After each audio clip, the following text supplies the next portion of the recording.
Welcome students, বাংলার classroom first page চ্যানেলে তোমাদের স্বাগত। আজকে আমরা নবম শ্রেণীর একটি নাট্যাংশ পড়ব। নাট্যাংশটির নাম হচ্ছে ধীবর বৃত্তান্ত, কালিদাসের লেখা।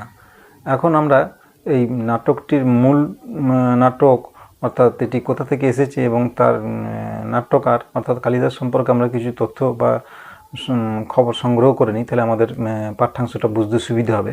প্রথমে আমরা কালিদাস সম্পর্কে আমরা একটু জেনে নিই, পরবর্তী আমরা নাট্যাংশটা সম্পর্কে আলোচনা করছি। সংস্কৃত সাহিত্যের সর্বশ্রেষ্ঠ কবি এবং নাট্যকার ছিলেন কালিদাস, এবং তার সম্পর্কে ব্যক্তিগত তথ্য সেরকম কুয়াশাচ্ছন্ন একটা ব্যাপার, সব কিছু জানা যায় না পরিষ্কারভাবে। তবু জনশ্রুতি অনুযায়ী যেটুকুনি জানা যাচ্ছে যে তিনি ছিলেন বিক্রমাদিত্যের সমসাময়িক।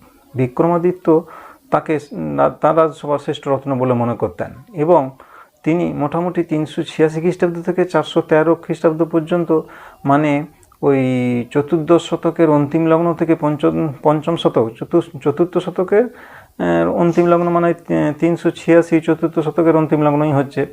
আর ওই পঞ্চম শতকের প্রথমার্ধ, মানে ওই 413 থেকে 450 মধ্যবর্তী যে সময়কালটা, সেইটুকুনিকে বলা হচ্ছে পঞ্চম শতকের প্রথমার্ধ।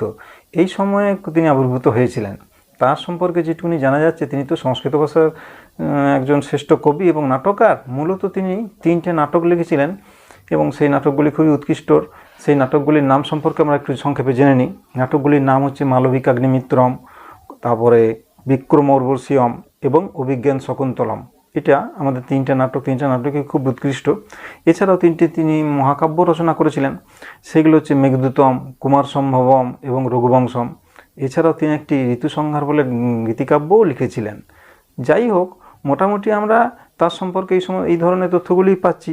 এবং এই আমাদের ধীবর বৃত্তান্ত নাট্যাংশটির উৎস হিসেবে যে নাটকটির কথা আমাদের বলতে হবে, অর্থাৎ মূল নাটকটার নাম যেটা জানতে হবে, সেইটা হচ্ছে অভিজ্ঞান শকুন্তলম নামক এই গ্রন্থটি, মানে নাটকটি। মূল নাটকটার নাম হচ্ছে অভিজ্ঞান শকুন্তলম। এখন এটি সংস্কৃত ভাষায় রচিত। তাহলে আমরা এটা যেটা এখন পড়ছি, এটা তো আমরা তো বাংলা ভাষায় পড়ছি, তাহলে এটা একটা অনুবাদের কাজ হয়েছে। এই অনুবাদ কাজটি করেছেন আমাদের সত্যনারায়ণ চক্রবর্তী মহাশয়। তিনি এই নাটকটির অনুবাদ করেছেন, এবং মূল নাটকের 7টি অঙ্ক ছিল। 7টি অঙ্ক মানে 7টি অধ্যায়। নাটক তো অঙ্ক সমন্বিত হয়, প্রথম অঙ্ক, দ্বিতীয় অঙ্ক, তৃতীয় অঙ্ক, এমনি করে নাটক এগিয়ে যায়। এবং সেই নাটকের একটা নির্দিষ্ট গঠন বা প্যাটার্ন রয়েছে। তাতে একটা পিরামিডের আকৃতি দেখা যায়। নাটকের সূচনা হচ্ছে, তারপরে নাটক আস্তে আস্তে এগোচ্ছে, কাহিনী চরিত্র সংখ্যা বাড়ছে এবং তারপরে ক্লাইম্যাক্সে যাচ্ছে। ক্লাইম্যাক্সের পর থেকে আবার নাটকের পতন হচ্ছে, অবরোহণ হচ্ছে, একটা আরোহণ একটা অবরোহণ। এইভাবে করতে করতে শেষকালে উপসংহারে এসে আমরা সমাপ্ত হই। এই মোট প্যাটার্নটাকে কমপ্লিট করতে মোটামুটি সংস্কৃত সাহিত্যে, যেহেতু সংস্কৃত নাটক পড়ছি, সেখানে আমরা সংস্কৃত সাহিত্য কী দেখেছি, সংস্কৃত সাহিত্যে মোটামুটি 7টা 8টা এরকম অঙ্ক থাকতো। কিন্তু বর্তমানে আমাদের পাশ্চাত্য আঙ্গিকের নাটকের ক্ষেত্রে মোটামুটি আমরা 5 অঙ্কের নাটকই দেখি, পঞ্চাঙ্ক নাটক। এখনকার বাংলা নাটক যেগুলো আমরা পাই, সেগুলো সবই পঞ্চাঙ্ক নাটক। আবার কখনো কখনো একাঙ্ক নাটকও হয়, সেগুলো ক্ষুদ্র অঙ্কের নাটক, 1 অঙ্কেই সীমাবদ্ধ হয়। তার মধ্যে দৃশ্য থাকতে পারে, কিন্তু সংস্কৃত সাহিত্য নাটকের ক্ষেত্রে এই ধরনের বড় বড় অঙ্ক সমন্বিত নাটক হতো। এবং আমাদের এই পাঠ্য অংশটি যেটা নেওয়া হয়েছে অভিজ্ঞান শকুন্তলম নামক সপ্তাঙ্ক নাটকের, সেই সত্যনারায়ণকৃত চক্রবর্তীকৃত অনুবাদের আমরা অংশবিশেষ পড়ছি। এর আগে, মানে নাটকটি পাঠ করবার আগে কিছু ঘটনা আমরা পূর্বসূত্র জেনে নিই। তাহলে আমাদের কি, এটা যেহেতু নাটক পড়ছি, নাটকের যেমন দৃশ্যপট থাকে, তার প্রেক্ষাপট একটা থাকে, যে কোনখানে নাটকটা অনুষ্ঠিত হচ্ছে, তার ঘটনা পরম্পরা কী, সেগুলো সম্পর্কে নাট্যকার নিজেই একটা ছবি আমাদের প্রথমেই তুলে ধরেছেন। সেইটুকুনি আমাদেরকে পরে বুঝতে হবে, তারপরে আমরা মূল নাটকের ক্ষেত্রে এগিয়ে যেতে পারবো। অর্থাৎ ঘটনার পূর্বসূত্রটা জানতে গেলে এই দৃশ্যপটের কথাটা মনে রাখতে হবে। প্রথম দৃশ্যপটে, মানে প্রথম ছবিটা আমরা কী পাচ্ছি, আমরা কোথা থেকে ঘটনাটা এগিয়ে আসছে, সেই তার সূত্রটা প্রথমেই নাট্যকার আমাদেরকে দিয়ে দিয়েছেন। এবং আমাদের বইয়ে সেটাও রয়েছে, সেটা তোমরাও দেখবে, তোমরা অবশ্যই ভালো করে পড়বে এবং আমার সঙ্গে সঙ্গে তোমরাও বইটা খুলে দেখবে, তাহলে কোনো বুঝতে অসুবিধা হবে না। আমি আজকে নাটকটা পড়ছি, তোমরা দেখো। প্রথমে কি রয়েছে? প্রথমে রয়েছে, মহর্ষি কর্ণের তপবনে তার অনুপস্থিতিতে শকুন্তলাকে বিয়ে করে রাজা দুষ্যন্ত রাজধানীতে ফিরে গেছেন। মহর্ষি কর্ণের তপবনে, কর্ণ হচ্ছে একজন শাস্ত্রজ্ঞ ঋষি। মালিনী নদীর তীরে তার আশ্রয় রয়েছে আর কি। তিনি আশ্রম প্রতিষ্ঠা করেছেন মহর্ষি কর্ণ, ক দন্তে নয় বয়ে। কর্ণের তপবনে তার অনুপস্থিতিতে, তিনি মানে উপস্থিত ছিলেন না, তার আশ্রমে ছিলেন না, শকুন্তলাকে বিয়ে করে রাজা দুষ্যন্ত রাজধানীতে ফিরে গেছেন। শকুন্তলাটাকে না ঋষি বিশ্বামিত্র এবং স্বর্গের অপ্সরা মেনকার কন্যা, সেই শকুন্তলাকে বিয়ে করে রাজা দুষ্যন্ত রাজধানী ফিরে গেছেন। যযাতি এবং শর্মিষ্ঠার পুত্র হচ্ছে এই দুষ্যন্ত, পুরবংশীয় রাজা, এবং এর পুত্রের নাম হয়েছিল ভরত, যার থেকে নাম আধুনিক ভারতবর্ষের নাম হয়েছে বলে অনেকে মনে করেন। যাই হোক, সেই দুষ্যন্ত রাজধানীতে ফিরে গেছেন, কিন্তু দীর্ঘ সময় পরেও শকুন্তলার খোঁজ নিতে কোনো দূত তপবনে এলো না। রাজা তাকে গান্ধর্ব মতে বিয়ে করেছেন, শকুন্তলাকে বিয়ে করেছেন, সব ঠিক আছে, কিন্তু তিনি কথা দিয়ে গিয়েছিলেন যে আমি রাজধানীতে ফিরে গিয়ে তোমাকে আমি দূতের মাধ্যমে আমি নিয়ে যাব, বা আমি পরে এসে তোমাকে নিয়ে যাব নিজে রাজ্যে। কিন্তু সময় পেরিয়ে যাচ্ছে, দীর্ঘ সময় হয়ে গেছে, শকুন্তলার খোঁজ নিতে তিনি আসেননি বা তার দূতও আসেননি। স্বামীর চিন্তায় যখন শকুন্তলা অন্নমনা, তখন তপবনে এলেন ঋষি দুর্বাসা। স্বামীর চিন্তায় যখন শকুন্তলা অনমনা হয়ে রয়েছে, গালে হাত দিয়ে সবসময় তার কথাই ভাবছেন, তখন তপবনে এসেছেন একটি ঋষি। সেই ঋষির নাম হচ্ছে দুর্বাসা। সেই দুর্বাসা ঋষির পরিচয় কী পাচ্ছি না, তিনি মহর্ষি অত্রি এবং অনুসুয়ার সন্তান, এবং কঠোর সাধনায় তিনি ব্রহ্মজ্ঞানী, নিজেকে ব্রহ্মজ্ঞানী করে তোলেন, এবং তিনি খুব অহংকারী এবং কোপন স্বভাবের, ক্রূর স্বভাবের ছিলেন সেই দুর্বাসা ঋষি। শকুন্তলা তার টের না পাওয়ায় ঋষি অপমানিত বোধ করলেন। শকুন্তলা স্বামীর চিন্তায় মশগুল, আনমনা হয়ে রয়েছে। সেই সময় আশ্রমে যেহেতু ওই দুর্বাসা ঋষি এসেছেন, তিনি বুঝতে পারেননি যে কে এসেছেন না এসেছেন, ফলে সেদিকে তিনি গুরুত্ব দেননি, এবং শকুন্তলা তার টের না পাওয়ায় ঋষি অপমানিত বোধ করলেন এবং অভিশাপ দিলেন, যার চিন্তায় সে মগ্ন সেই ব্যক্তি শকুন্তলাকে ভুলে যাবেন বলে একটা অভিশাপ দিলেন। তিনি তো ক্রূর স্বভাবের ঋষি, আমরা আগেই জানি। শেষ পর্যন্ত সখী প্রিয়ঙ্বদার অনুরোধে ঋষি বললেন যে কোনো নিদর্শন দেখাতে পারলে তবে সাপের প্রভাব দূর হবে। বললে যদি কোনো অভিজ্ঞান বা নিদর্শন কিছু দেখাতে পারে তাকে, তবে সাপের প্রভাবটা দূর হবে, মানে সাপটা কাজ করবে না।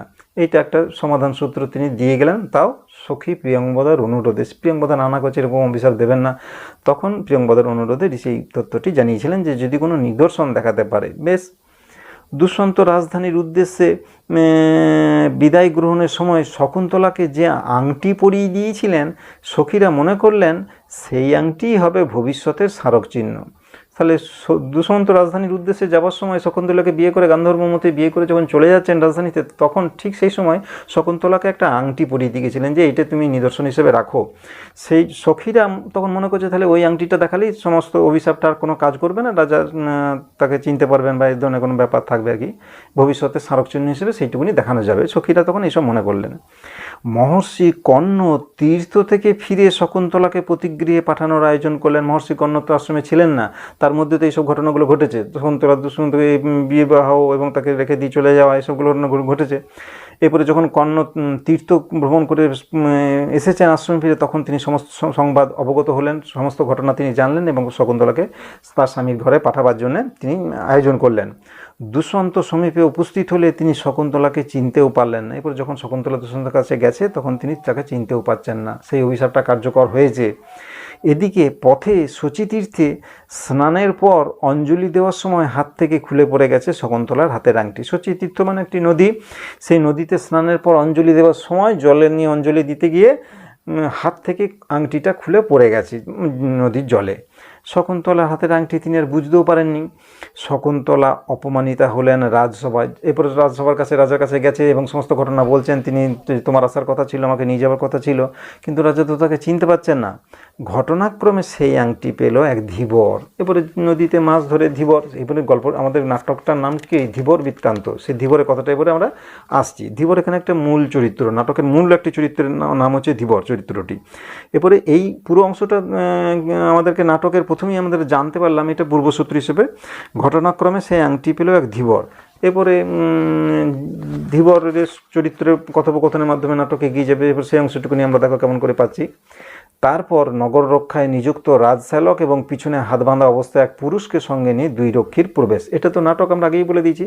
সেই নাটকের এবারে প্রেক্ষাপটটা এই মানে কথোপকথনের আকারে বেরোচ্ছে এবং তার পট পরিবর্তনটা, তার চিত্রপটটা, দৃশ্যপটটা নাট্যকার এইভাবে ব্যাখ্যা করে আমাদের বুঝিয়ে দিচ্ছে। নাটকের মঞ্চে তখন এখন উপস্থিত কে রয়েছে না, নগর রক্ষায় নিযুক্ত রাজশ্যালক এবং পিছনে হাত বাঁধা অবস্থায় এক পুরুষকে সঙ্গে করে নিয়ে দুই রক্ষী এসে প্রবেশ করলো নাটকের মঞ্চে। বেশ, এবারে তাদের কথোপকথন হচ্ছে শ্যালক, রক্ষী এবং ধীবর, দুই রক্ষী তাড়না করে ওরে বেটা চোর, বল মণিখচিত রাজার নাম খোদাই করা এই রাজার আংটি তুই কোথায় পেলি বলে দুই রক্ষী ওই ধীবরকে জিজ্ঞেস করছে। মণিখচিত রাজার নাম খোদাই করা এই রাজার আংটি, মানে ওইটা তো জেলে মাছ ধরতে গিয়ে পেয়েছিল, মাছের পেট কেটে বার করেছে বিক্রি করবার সময় পুরুষ, মানে ওই জেলেটি যাকে ধরে নিয়ে আসা হয়েছে, ধীবরকে ধরে নিয়ে আসা হয়েছে, তো সেই পুরুষ ব্যক্তি, সেই জেলে বা ধীবর ব্যক্তি ভয় পাওয়ার অভিনয় করেন। এটা তো নাটক অভিনয় করতে হচ্ছে মঞ্চের উপরে। আপনারা শান্ত হন, আমি এরকম কাজ অর্থাৎ চুরি করিনি বলে সে নিজের ভয়ভীতি সহ প্রকাশ করতে দেখাচ্ছে। প্রথম রক্ষী, তবে কি তোকে সদ্ব্রাহ্মণ বিবেচনা করে রাজা এটা দান করেছেন? প্রথম রক্ষী একটু রাগান্বিতভাবে তাকে বলছে, তবে তোকে কি ব্রাহ্মণ বিবেচনা করে রাজা এটা তোকে দান করেছেন? পুরুষ, আপনারা অনুগ্রহ করে শুনুন, আমি একজন জেলে, শক্রাবতরে আমি থাকি। তা পুরুষের মানে ধীবরের ভাষাগুলো খুব সুন্দর এবং সে খুব শান্তভাবে তাদের রক্ষীদের প্রশ্নের উত্তর দিচ্ছে। কি বলছে?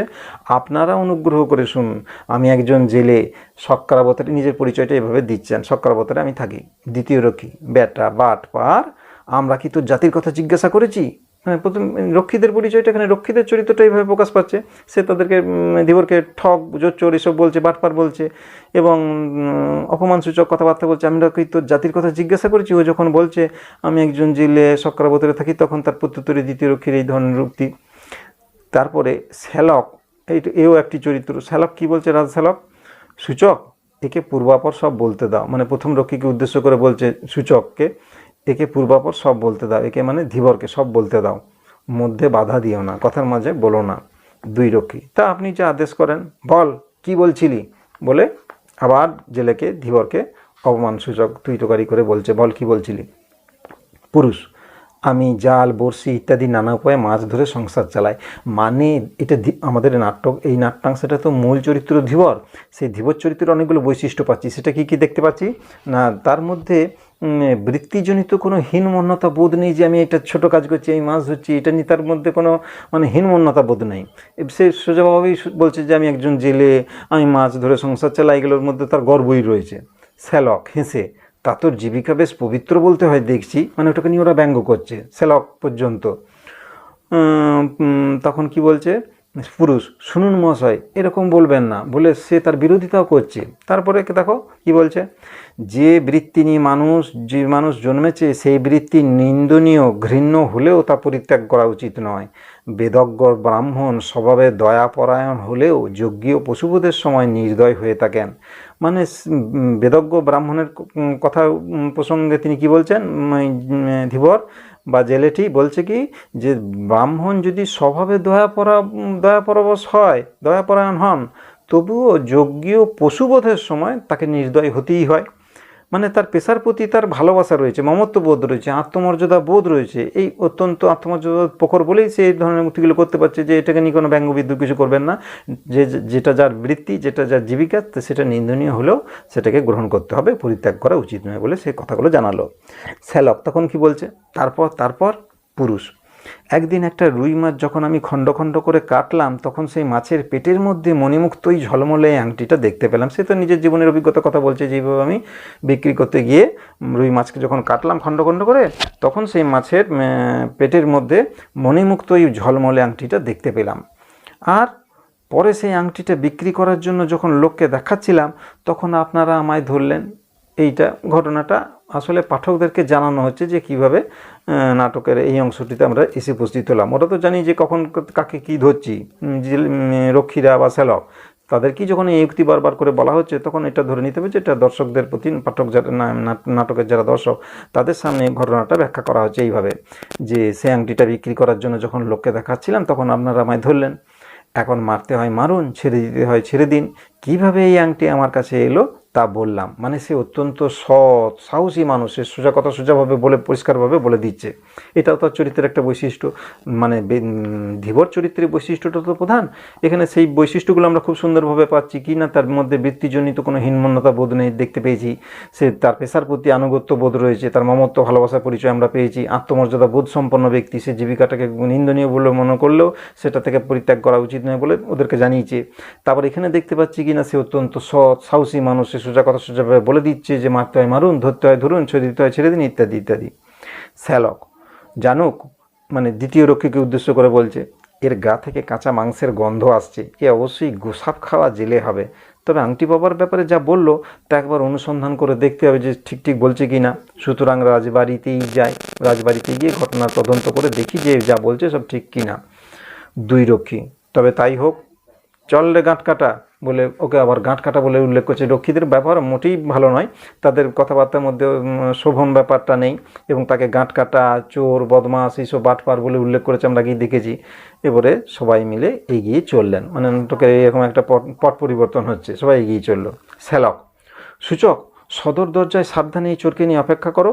ইতিমধ্যে এই আংটি কিভাবে পাওয়া গেল সে বিষয়ে মহারাজকে নিবেদন করে তার আদেশ নিয়ে ফিরছি বলে শ্যালক ওই সূচককে উদ্দেশ্য করে বলছে, দরজায়, সদর দরজায় চোরকে নিয়ে অপেক্ষা। চোর, ডাইরেক্ট চোর বলেই দিচ্ছে, মানে ধরেই নিচ্ছে যে চুরি করা আংটিটা পেয়েছে।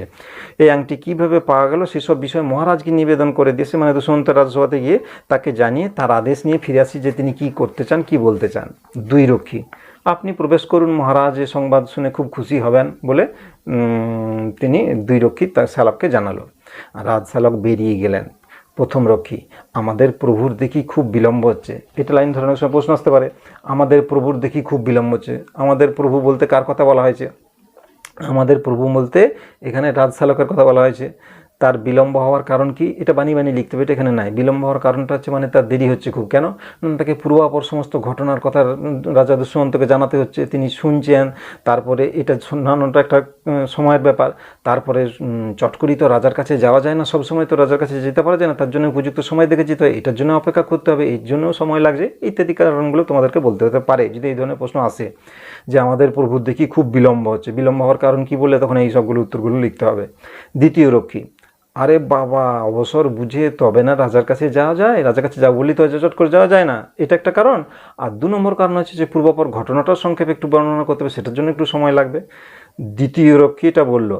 আচ্ছা, তারপরে প্রথম রক্ষী, জানুক একে মারার আগে এর গলায় যে ফুলের মালা পরানো হবে তা গাঁথতে আমার হাত দুটো এখনই নিষ্পিস করছে, জেলেকে দেখিয়ে দিল। মানে প্রথম রক্ষী আর দ্বিতীয় রক্ষী দুজনের মনোভাবটা এমনই যে ধরেই নিয়েছে তারা এটা চোর এবং এই চুরি করি আংটিটা পেয়েছে এবং একে বধ করা হবে, এবং সেই জন্য কী করা হবে না, ফুলের মালা পরানো হবে, সেইটা গাঁথতে আমার হাত নিষ্পিস করছে। এইসব উক্তি এদের মধ্যে থেকে প্রকাশ হচ্ছে। পুরুষ, জেলে, মহাশয় বিনা দোষে আমাকে মারবেন না, ও ওদের কাছে কাকুতি মিনতি নিবেদন করছে যে আমাকে বিনা দোষে মারবেন না। দ্বিতীয় রক্ষী তাকিয়ে দেখে, এই তো আমাদের প্রভু, মহারাজের হুকুমনামা হাতে নিয়ে এদিকে আসছেন, মহারাজের হুকুমনামা নিয়ে আসছে। হয় তোকে শকুনি দিয়ে খাওয়ানো হবে, না হয় কুকুর দিয়ে খাওয়ানো হবে বলে জেলেকে বলছে, মানে ওকে ভয় দেখাচ্ছে যে দাদা দেখাচ্ছে দেখ আমাদের কত ক্ষমতা, এবং তোকে শকুনি দিয়ে খাওয়াবো, নাহলে কুকুর দিয়ে খাওয়াবো, ইত্যাদি ইত্যাদি কথাগুলো বলছে। রাজশ্যালক প্রবেশ করে। শ্যালক, সূচক এই জেলেকে ছেড়ে দাও, আংটি পাওয়ার ব্যাপারে এই যা বলেছে তা সব সত্যি বলে প্রমাণিত হচ্ছে। রাজার কাছে তো সব ঘটনা জানা আছে, রাজার কাছে তো সব মনে পড়েছে আংটিটা দেখে, যে হ্যাঁ আমি তো শকুন্তলাকে বিয়ে করেছিলাম, তাকে দিয়েছিলাম, এবং তাকে রাজসভাতে আনবার কথা ছিল, আমি তারপরে যেতে পারিনি, ভুলে গেছি। এবারে এই ঘটনা যখন প্রকাশ আসছে তখন রাজার সমস্ত কথা সত্যি বলে প্রমাণিত হয়েছে। সূচক তখন বলছে, তা প্রভু যে আদেশ করেন। দ্বিতীয় রক্ষী, এই জেলে জমের বাড়ি গিয়ে আবার ফিরে এলো। ধরেই নিয়েছিল যে দ্বিতীয় রক্ষী কী বলছে, যে জমের বাড়ি গিয়ে মানে মৃত্যুপথ যাত্রী হয়েও আবার প্রাণ ফিরে পেয়ে গেল, আবার বাড়ি ফিরে এলো, জেলের হাতের বাঁধন খুলে দিল।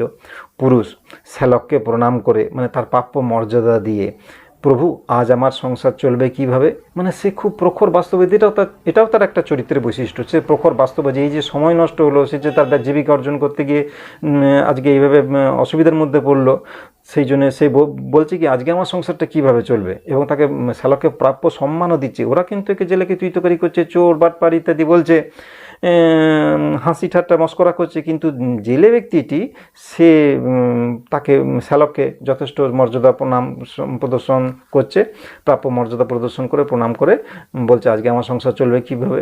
সে খুব প্রখর বাস্তববাদী জেলেটি, তার এই ঘটনাটি তার নিদর্শন। শ্যালক তখন বলছে, মহারাজ আংটির মূল্যের সমান পরিমাণেই অর্থ খুশি হয়ে তোমায় দিয়েছেন, আংটির যা মূল্য তার সমান পরিমাণ অর্থ তোমাকে দিয়েছে, খুশি হয়ে জেলেকে টাকা দিলেন। পুরুষ, প্রণাম করে গ্রহণ করছে। এবারে বলছে, প্রভু অনুগৃহীত হলাম, উপকৃত হলাম, মানে আজকে তার যে জীবিকাটা যে নষ্ট হয়ে গিয়েছিল, সংসারটা কীভাবে চলবে তার একটা সমাধান বেরিয়ে গেল। রাজা তাকে টাকা দিয়েছে এই আংটির সমমূল্য। সূচক, এ কি যাতা অনুগ্রহ! এই যে শুল থেকে নামিয়ে একেবারে হাতির পিঠে চড়িয়ে দেওয়া হলো। মানে সূচক বা প্রথম রক্ষী দ্বিতীয় রক্ষী এগুলো ভালো করে মানতে পারছে না। তাদের বক্তব্য কি, যে যাকে হত্যা করার জন্য উদ্যত হয়ে উঠেছিল তাকে এরকমভাবে পারিতোষিক উপঢৌকন দিয়ে বিদায় করা হচ্ছে। সেটি বলছে যে শুল থেকে নামিয়ে হাতির পিঠে চড়িয়ে দেওয়া হলো, মানে তাকে পুরস্কৃত করা হলো। জানুক, হুজুর, যে পরিমাণ পারিতোষিক দেখছি তাতেই বোঝা যাচ্ছে যে সেই আংটিটা রাজার খুব প্রিয় ছিল। পারিতোষিক মানে কি? বকশিস। রাজা যে পরিমাণ বকশিস দিয়েছে, টাকাটা দিয়েছে, তাতেই বোঝা যাচ্ছে যে রাজার কাছে আংটিটা কতটা মূল্যবান, কত প্রিয় ছিল। শ্যালক, দামি রত্ন বসন বলেই আংটিটা রাজার কাছে মূল্যবান মনে হয়েছে এমনটা আমার মনে হয় না। এইটা আবার খুব ইম্পর্ট্যান্ট লাইন। তাহলে জেলে যখন বলছে যে পরিমাণ পারিতোষিক দেখছি তাতেই বোঝা যায় আংটিটা রাজার খুব প্রিয় ছিল, এবারে শ্যালক কি বলছে? এমনটা আমার মনে হয় না। এটার অনেক সময় প্রশ্ন আসতে পারে, এমনটা আমার মনে হয় না, কার মনে হয় না, কি মনে হয় না? তখন বলতে হবে এটা শ্যালকের মনে হয় না, রাজশ্যালকের মনে হয় না। কি মনে হয় না? না, দামি রত্ন বসানো আছে বলেই যে আংটিটা রাজার কাছে মূল্যবান, এটা ব্যাপারটা নয়। তাহলে কি ব্যাপারটা আসলে কি? না, সেই আংটিটা দেখে মহারাজের কোনো প্রিয়জনের কথা মনে পড়েছে। স্বভাবত গম্ভীর প্রকৃতির হলেও মুহূর্তের জন্য রাজা বিহ্বলভাবে চেয়ে রইলেন। আসলে আংটিটা দেখে রাজার পূর্ব স্মৃতিগুলো সব মনে পড়ছে, সেই জন্য তিনি স্বভাবত গম্ভীর মনস্ক হলেও, তার গম্ভীর প্রকৃতির হলেও মুহূর্তের জন্য তিনি একটু বিহ্বল হয়ে গেছিলেন, সমস্ত পুরনো কথা মনে পড়ে গিয়েছিল। এই ব্যাপারটা রাজশ্যালক লক্ষ্য করেছিলেন, সেই কথাটা এদেরকে সে বলছে। সূচক, তাহলে আপনি মহারাজের একটা সেবা করলেন বলতে হয়। জানুক, তার চেয়ে বলো এই জেলের সেবা করলেন। ওদের মানে খুব হিংসা হয়েছে আর কি, এত টাকা পেয়ে গেল, সেইটার জন্য বলছে যে তার চেয়ে বলো এই জেলের সেবা করলেন। জেলেকে হিংসায় ভরা দৃষ্টিতে দেখলেন। পুরুষ, জেলে, মহাশয়, এই পারিতোষিকের অর্ধেক আপনাদের ফুলের দাম হিসেবে দিচ্ছি। মানে সে এত টাকা পেলো যে সব টাকাটা আমাকেই তো রাজা দিয়েছে, সবটাই তো আমার প্রাপ্য, সেটা সবটাই নিয়ে চলে যেতে পারতো, কিন্তু তা করলো না। সে যে নির্লোভ ব্যক্তি, লোভ নেই, এই মানসিকতাটা একটা তার চরিত্রের বৈশিষ্ট্য। তার উদার মানসিকতা, সে তাদেরকে ফুলের দাম হিসেবে দিচ্ছে। যে ফুলটা গাঁথতে চেয়েছিল রক্ষীরা তাকে মারবার জন্য, মালা পরাবার, কখন কথা বলেছিল যে শুলে চড়াবার আগে তাকে যে মালা পরানো হবে, তার সেই মালা গাঁথতে আমার হাত নিষ্পিস করছে। সেই মানে এত শত ব্যঙ্গ কটু কথা সহ্য করেও তাদেরকে আবার পারিতোষিকের অর্ধেক টাকা জেলে দিচ্ছে। তার অপার ঔদার্যের পরিচয় এখান থেকে বেরিয়ে আসছে। সে নির্লোভ মানসিকতা, উদার মানসিকতা সম্পন্ন এক ব্যক্তি। জানুক, এটা তুমি ঠিকই বলেছো। তখন ওই লোভে যখন দেখছে বলে টাকা পয়সার জেলে আমাদেরকে দিচ্ছে, তখন জানুক বলছে হ্যাঁ এটা তুমি ঠিক বলেছো। তখন তাদের চরিত্র পাল্টে যাচ্ছে। শ্যালক, শোনো ধীবর, এখন থেকে তুমি আমার একজন বিশিষ্ট প্রিয় বন্ধু হলে। ধীবর বলছে এবার কি, শ্যালক বলছে ধীবরকে উদ্দেশ্য করে, এখন থেকে মানে এবারে প্রশ্ন আসবে, এখন থেকে মানে কখন থেকে? যখন ওই ধীবর রক্ষীদের এবং শ্যালককে উদ্দেশ্য করে বলে যে এই পারিতোষিকের অর্ধেক আমি তোমাদের ফুলের দাম হিসেবে দিয়ে দিচ্ছি, তখন থেকে কথা বলা হচ্ছে। তুমি আমার একজন বিশিষ্ট প্রিয় বন্ধু হলে। বিশিষ্ট প্রিয় বন্ধু কেন হলে? এটা আবার বক্তব্যটা নিজের ভাষায় লিখতে হবে, এটা বইয়ে দেওয়া নেই।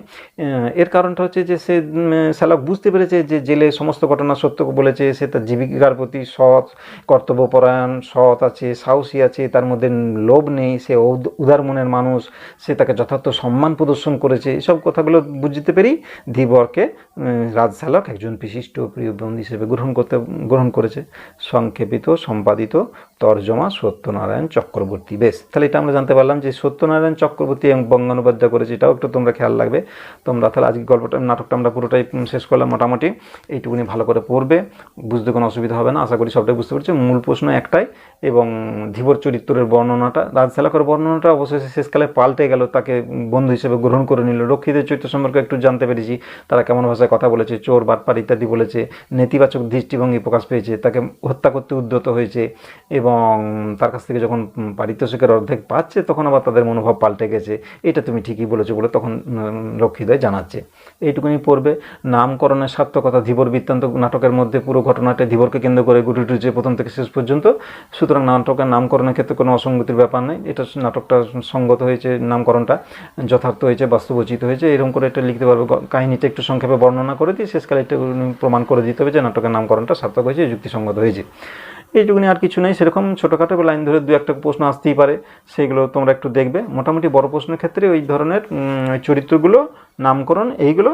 আর লাইন ধরে যদি প্রশ্ন আসে এমনটা আমার মনে হয় না, কেন মনে হয় না, কার মনে হয় না, কি মনে হয় না, বা এখন থেকে তুমি আমার বিশিষ্ট প্রিয় বন্ধু হলে, এই ধরনের লাইন ধরে অনেক সময় প্রশ্ন আছে। এগুলো তোমরা দেখবে, বইগুলো পড়বে ভালো করে, বারবার করে। অসুবিধা হওয়ার কথা নয়। অসুবিধা হলে কমেন্টের মাধ্যমে লিখে আমাকে জানাবে। আমার চ্যানেলটি অবশ্যই সাবস্ক্রাইব করবে এবং বন্ধুদের সাথে শেয়ার করবে। আবার পরে দেখা হবে অন্য কোনো গল্প বা কবিতা অবলম্বন করে।